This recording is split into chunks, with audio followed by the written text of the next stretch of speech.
Colonel ফ্লয়েডে তৈরি হয়। আর একটা কোয়েশ্চেন করবে ইনসুলিন কোথা থেকে খরিত হয়? আইলেটস অফ ল্যাঙ্গারহ্যান্স গ্রন্থির বিটা কোষ থেকে, কারেক্ট? বিটা কোষ থেকে খরিত হয় অগ্নাশয়।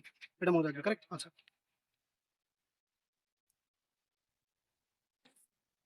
আচ্ছা, এটা দেখো চিপ, মানে এখানে লেখা আছে কি বলো, চিপ।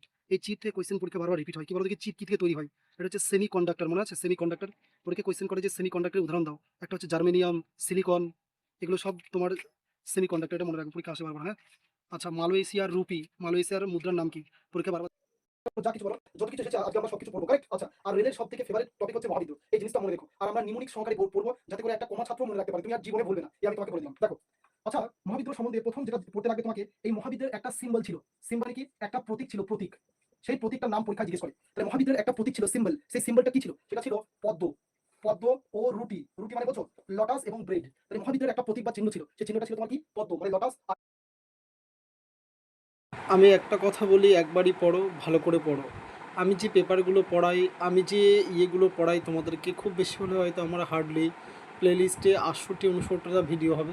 সেখান থেকে তুমি দেখো, অ্যাজ ইট ইজ 68 থেকে 69টা কোয়েশ্চেন তোমার কমন চলে এসেছে।